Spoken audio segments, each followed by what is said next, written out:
Everyone, I am Simanan and today we will be doing spectroscopy. This lecture is for only first year students जिनके syllabus में basic principle of spectroscopy और applications mention है। तो हम क्या करेंगे, हम सारे टाइप्स की स्पेक्ट्रोस्कोपीज करेंगे, उनका प्रिंसिपल डिस्कस करेंगे एंड उनकी एप्लीकेशन डिस्कस करेंगे।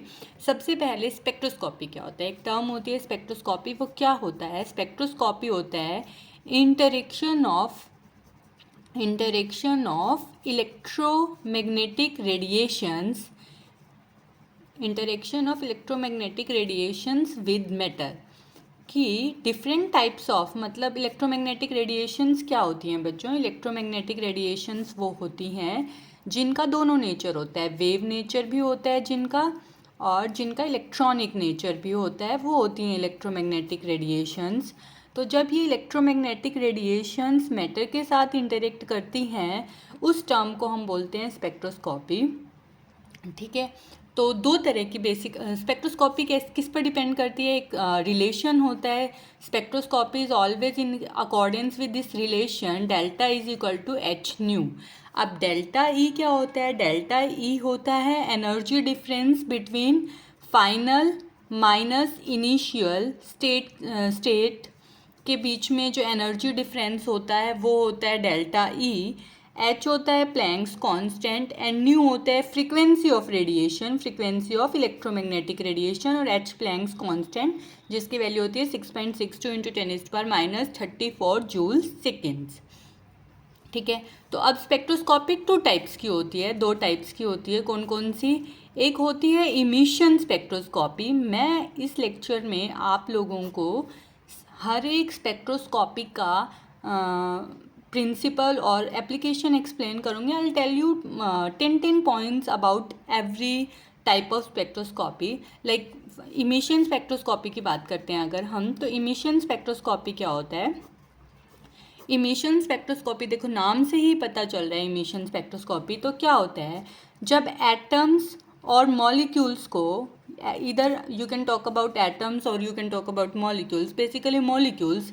तो जब हम मॉलिक्यूल्स पर हाई एनर्जी अप्लाई करते हैं, high energy by the means of heating it with electromagnetic radiation और विद सम फोटोन, तो क्या होता है, ये एटम्स और मॉलिक्यूल एनर्जी एब्जॉर्ब करते हैं।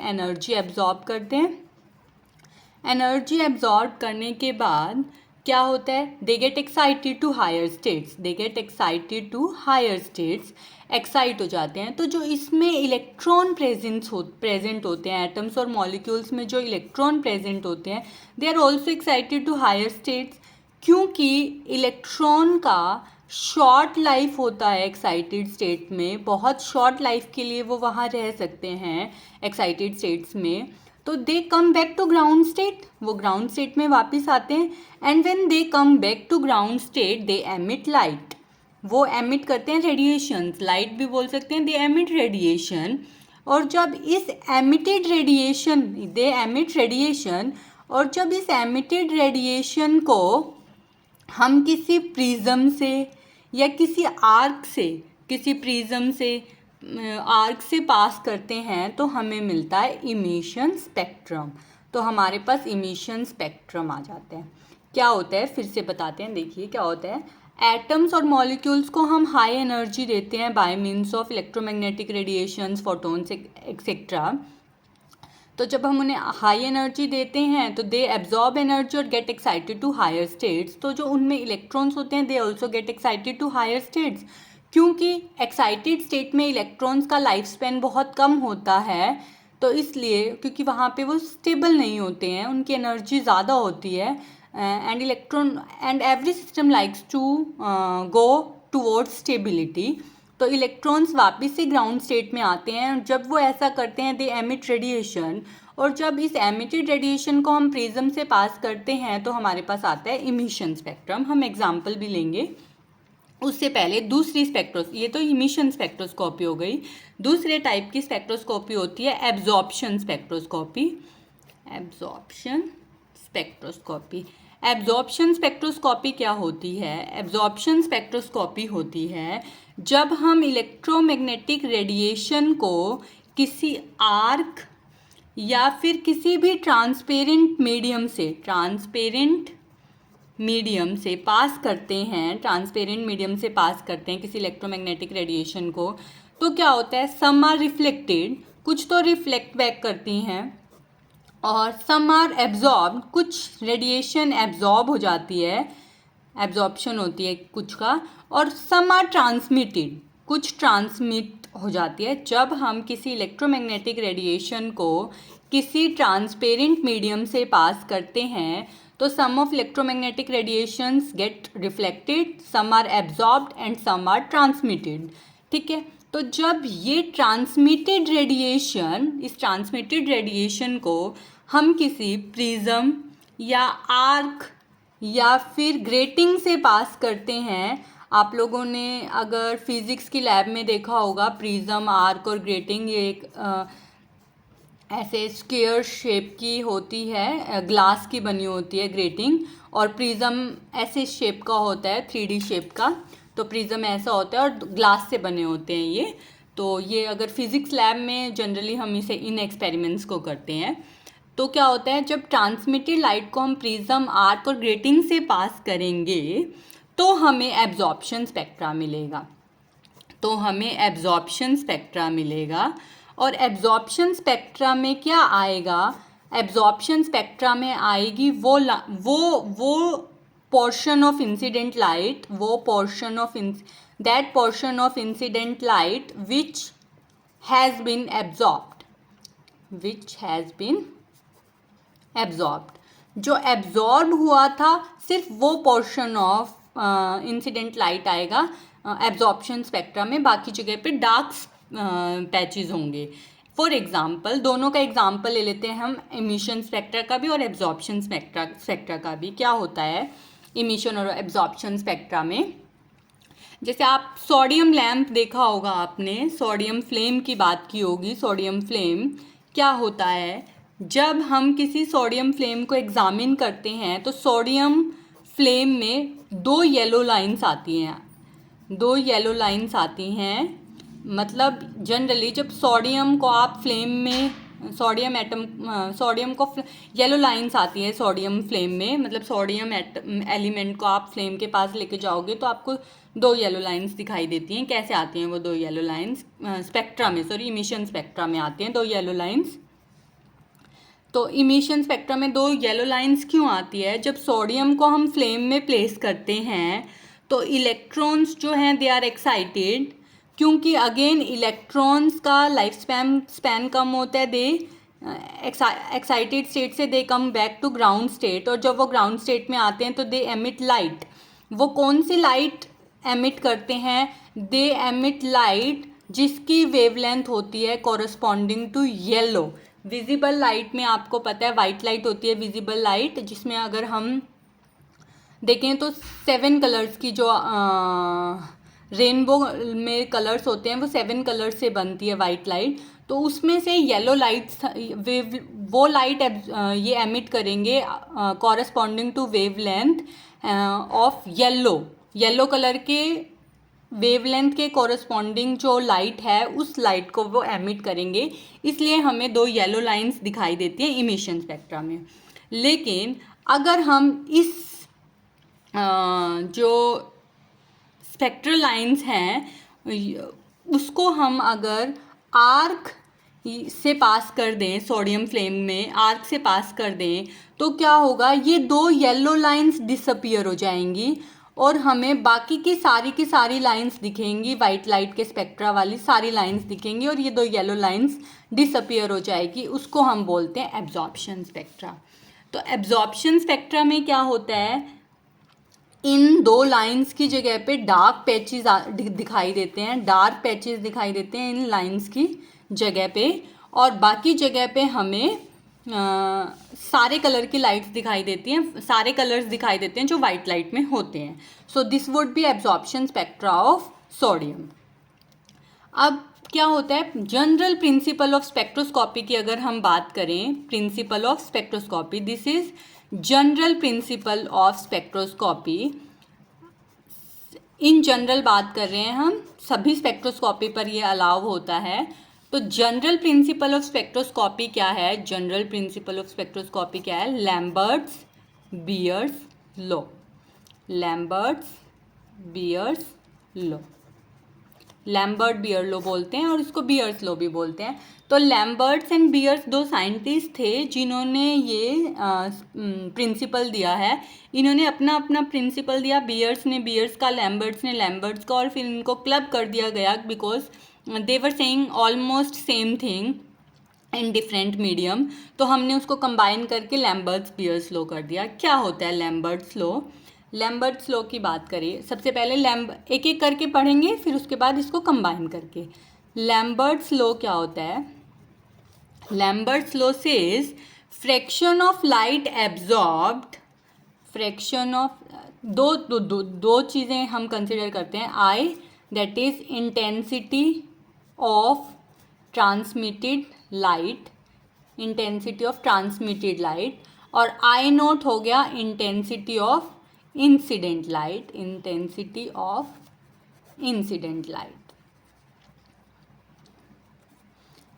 मतलब लैम्बर्ट लॉ कहता है कि जब भी हम किसी लाइट को एक मीडियम से पास करेंगे तो फ्रैक्शन ऑफ लाइट, जो फ्रैक्शन ऑफ लाइट एब्जॉर्ब हुई है, that would be independent of intensity of light. वो इंडिपेंडेंट होगी कि किस इंटेंसिटी, कितनी फ्रैक्शन ऑफ लाइट एब्जॉर्ब हुई है, that would be independent of light, intensity of light we are providing. और क्योंकि, और इसमें क्या होता है, हर successive layer of each successive unit layer of medium absorbs equal fraction of incident light.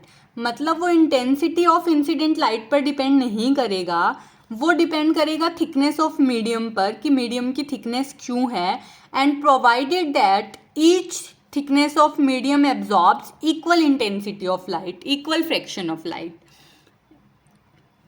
तो क्या कह रहा है लैम्बर्ट्स लॉ? बोलता अगेन लैम्बर्ट्स लॉ सेज कि जो intensity of light absorbed bye a medium will be independent of intensity of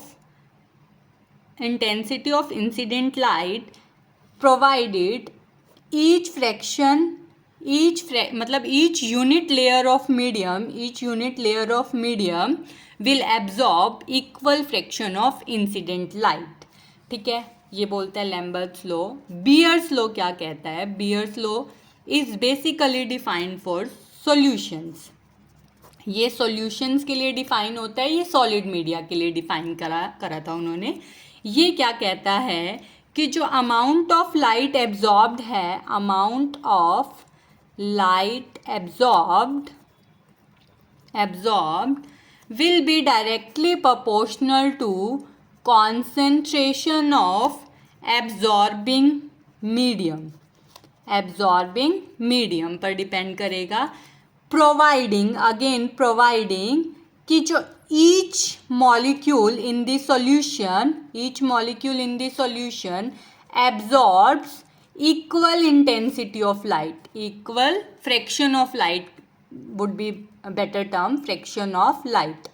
तो आपको क्या याद रखना है कि लैम्बर्ट्स लॉ सॉलिड्स के लिए था, तो ये कहता है कि कितनी अमाउंट एब्जॉर्ब होएगी किसी भी मीडियम पे, that would be independent of intensity of incident light.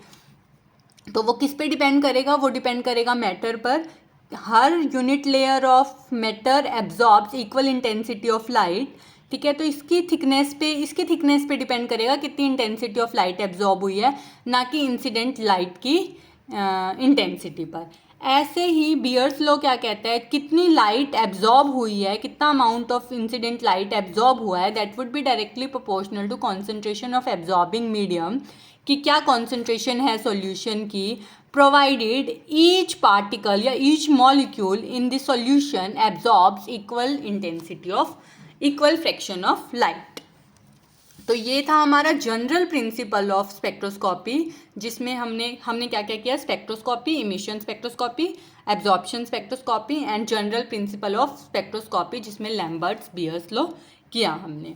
अब हमारे आप लोगों के सिलेबस में क्या क्या है, generally for the first year आप लोगों के सिलेबस में है सारी स्पेक्ट्रोस्कोपीज का प्रिंसिपल। तो सबसे पहले हम करेंगे principle of IR spectroscopy. IR क्या होता है? Infrared spectroscopy. Infrared spectroscopy. हम इसको IR स्पेक्ट्रोस्कोपी भी बोलते हैं और वाइब्रेशनल स्पेक्ट्रोस्कोपी भी बोलते हैं। जैसे ही मैं करवाऊंगी तो इट वुड बी क्लियर कि ऐसा क्यों बोलते हैं।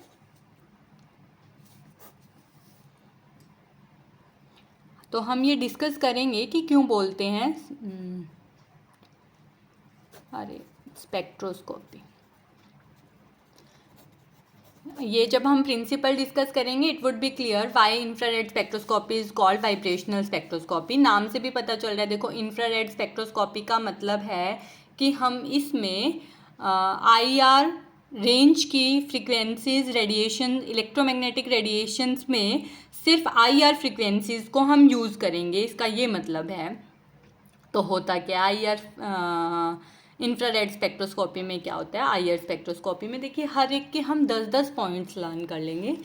पहला, इसका मेन सबसे पहला इम्पॉर्टेंट पॉइंट कि IR स्पेक्ट्रोस्कोपी है, इंफ्रारेड स्पेक्ट्रोस्कोपी है। तो इंफ्रारेड रेंज होगी, IR रेंज होगी। IR फ्रीक्वेंसी की क्या रेंज होती है? IR की रेंज होती है 600 सेंटीमीटर इनवर्स से 4000 सेंटीमीटर इनवर्स तक। हम वेव नंबर्स के टर्म्स में बात कर रहे हैं। वेव नंबर्स क्या होता है? एनर्जी होता है hc और लैम्डा, और h न्यू, ये न्यू होता है frequencies which is equal to c over lambda, और वेव नंबर होता है 1/λ। इसलिए इसका जो यूनिट है दैट इज सेंटीमीटर इनवर्स, क्योंकि वेवलेंथ का सेंटीमीटर होगा और इसका न्यू बार का सेंटीमीटर इनवर्स हो गया। तो पहला पॉइंट तो आपको रेंज याद रखनी है। IR फ्रीक्वेंसी की रेंज होती है 600 सेंटीमीटर इनवर्स से 4000 सेंटीमीटर इनवर्स। अब इसमें भी देखिए 2 रीजन्स होते हैं। एक तो मेन IR रीजन जिसको हम बोलते हैं फंक्शनल ग्रुप रीजन। आपको जैसे जैसे आगे पढ़ेंगे क्लियर भी हो जाएगा why it is called functional group region.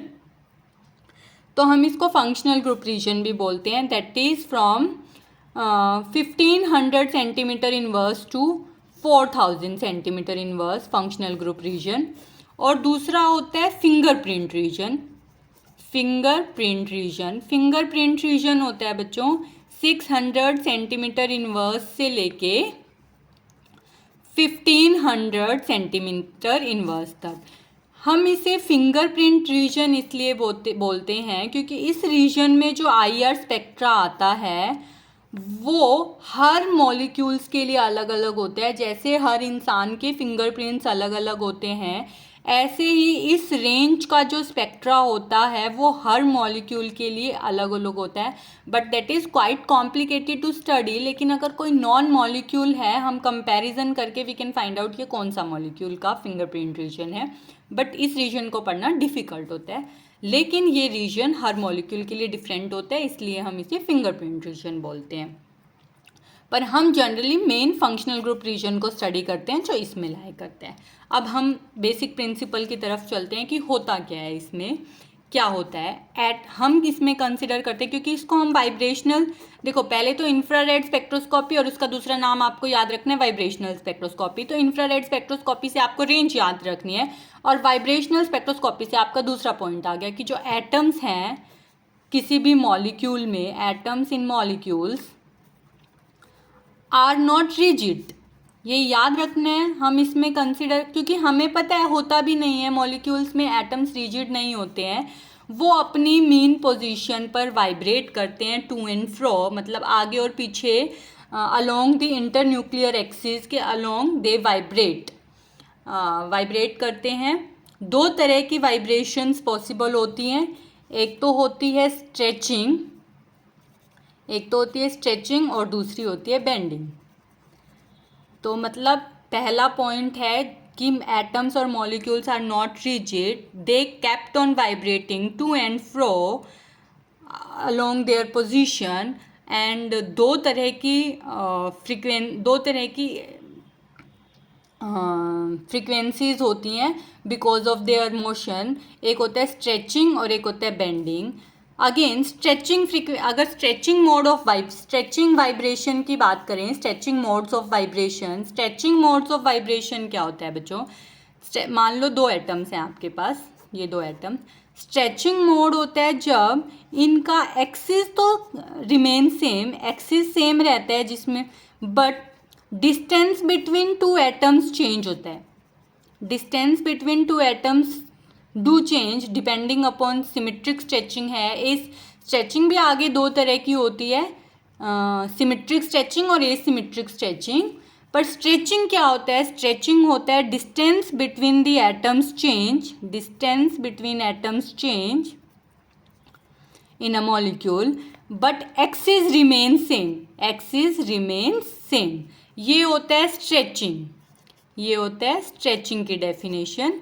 Bending क्या होता है? बेंडिंग क्या होता है? बेंडिंग होता है जिसमें एक्सिस चेंज हो जाती है। एक और बात याद रखना, जो भी बेंडिंग है, बेंडिंग के लिए 3 एटम्स चाहिए होते हैं।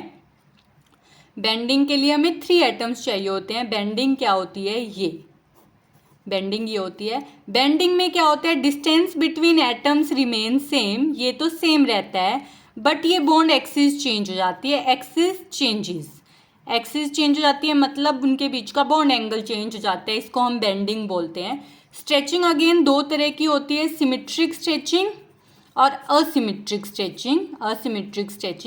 सिमेट्रिक स्ट्रेचिंग क्या होती है? जिसमें अगर 3 एटम्स हैं, हमारे पास 3 एटम्स हैं, तो अगर दोनों बॉन्ड्स इधर कंप्रेस करती हैं या दोनों एक्सपेंड करती हैं, मतलब जो दोनों बॉन्ड लेंथ हैं दैट रिमेन सेम, उसको बोलते हैं सिमेट्रिक स्ट्रेचिंग। और असिमेट्रिक स्ट्रेचिंग होती है, असिमेट्रिक स्ट्रेचिंग एक बॉन्ड लेंथ कंप्रेस कर रही है, दूसरी एक्सपेंड कर रही है। एक अगर एक्सपेंड कर रही है तो दूसरी कंप्रेस कर रही है, वाइस वर्सा।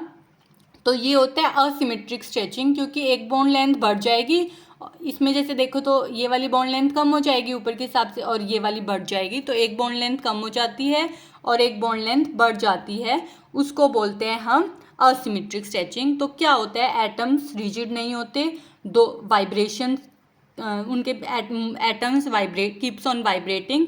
तो वाइब्रेटिंग की वजह से दो मोड्स ऑफ वाइब्रेशंस होते हैं, स्ट्रेचिंग और बेंडिंग।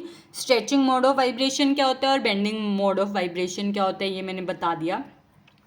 फिर जब हम एटम पर नेक्स्ट पॉइंट इज, जब हम किसी भी सॉल्यूशन पर या मॉलिक्यूल्स पर आईआर रेडिएशन डालते हैं तो वो मॉलिक्यूल्स आईआर रेडिएशन एब्जॉर्ब करते हैं और they went to excited states, और एक्साइटेड स्टेट्स में चले जाते हैं।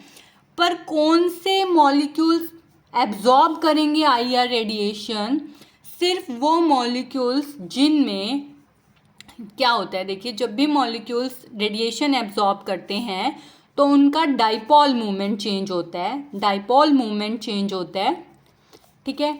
और जब ये चेंज्ड डाइपोल मूवमेंट की वजह से क्या होता है, डाइपोल मूवमेंट चेंज होने की वजह से दो चीज़ें होते हैं, देवर वाइब्रेटिंग। तो क्या होता है, उसकी वजह से एम्पलीट्यूड ऑफ वाइब्रेशन इंक्रीज हो जाता है, डाइपोल मूवमेंट चेंज हो जाता है। डाइपोल मूवमेंट चेंज होने की वजह से एम्पलीट्यूड ऑफ वाइब्रेशन इंक्रीज कर जाता है, और इंक्रीज्ड एम्पलीट्यूड की वजह से डाइपोल मूवमेंट तो चेंज हो रहा था, एम्पलीट्यूड इंक्रीज हो गया और फ्रीक्वेंसी सेम रहती है, frequency of vibration remain same. किस फ्रीक्वेंसी में, वो तो सेम रहता है लेकिन एम्पलीट्यूड ऑफ वाइब्रेशन चेंज हो जाता है, इंक्रीज हो जाता है उस। और ऐसा होने पर जब ऑसिलेटिंग डाइपोल जब इंटरेक्ट करता है आईआर रेडिएशन के साथ, तब लाइट एब्जॉर्ब होती है, आईआर रेडिएशन एब्जॉर्ब होती है और मॉलिक्यूल हमें उस मॉलिक्यूल का हमें सिग्नल आ जाता है IR स्पेक्ट्रा में। देखिए क्या होता है कि जब, फिर से बता देती हूँ क्या होता है, जब हम किसी भी मॉलिक्यूल पर IR रेडिएशन डालते हैं, molecule will absorb some IR radiation and thus they are excited from ground state to some excited state. तो ऐसा होने पर, एक्साइटेड स्टेट में जाने पर उनका डाइपोल मूवमेंट चेंज हो जाता है। डाइपोल मूवमेंट चेंज होने पर उनकी native frequency remain same but amplitude increases, and due to this increased amplitude जो डाइपोल मूवमेंट सेट हुआ है मॉलिक्यूल में, that dipole movement when interacts with electromagnetic IR radiation के साथ जब इंटरेक्ट करेगा वो, तब that would lead to absorption of light और हमारे पास उस मॉलिक्यूल का IR सिग्नल आ जाएगा। ठीक है, तो लेकिन कौन से मॉलिक्यूल्स हैं जिनमें, सिर्फ वही मॉलिक्यूल्स जिनमें चेंज इन डाइपोल मूवमेंट होता है, change in dipole movement possible है, डाइपोल मूवमेंट होता है, सिर्फ वो मॉलिक्यूल IR फ्रीक्वेंसी को एब्जॉर्ब करेंगे। सिर्फ वो ही मॉलिक्यूल्स को हम बोलते हैं IR एक्टिव मॉलिक्यूल। तो फोर्थ पॉइंट क्या हो गया, थर्ड पॉइंट तो ये था, फोर्थ पॉइंट क्या हो गया आपका इस IR principle of IR spectroscopy में, कि वो कौन से मॉलिक्यूल्स IR एक्टिव हैं और कौन से इनएक्टिव हैं, और कौन से इनएक्टिव है।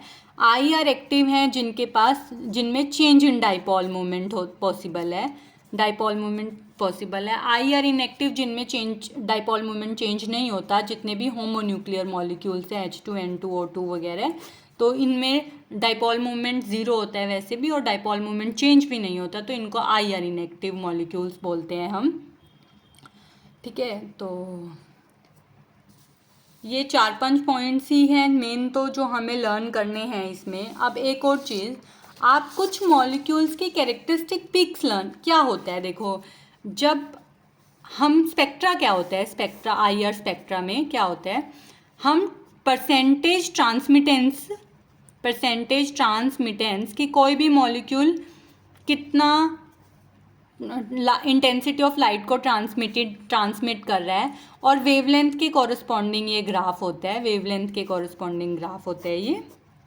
ठीक है, तो हम क्या करते हैं इसमें, जब भी आप कोई मॉलिक्यूल पे IR रेडिएशन डालते हो, सम ऑफ ये IR रेडिएशन एब्जॉर्ब कर लेते हैं, तो जो मॉलिक्यूल्स एब्जॉर्ब करेंगे उनकी ट्रांसमिटेंस ज़ीरो होगी, क्योंकि IR रेडिएशन एब्जॉर्ब हो गया जिस वेवलेंथ पे वो करेंगे। तो उस वेवलेंथ के कोरस्पॉन्डिंग IR रेडिएशन में ऐसे एक पीक आती है, डिपेंडिंग, शार्प भी हो सकती है, ब्रॉड भी पीक हो सकती है वो। तो हम इस पीक को स्टडी करते हैं कि ये किस वेवलेंथ के कोरस्पॉन्डिंग आई है। फॉर एग्जाम्पल, जो OH बॉन्ड है उसकी जो कैरेक्टरिस्टिक पीक आती है वो 3400 सेंटीमीटर इनवर्स पर आती है। कार्बोनिल की आती है 1700 सेंटीमीटर इनवर्स पे।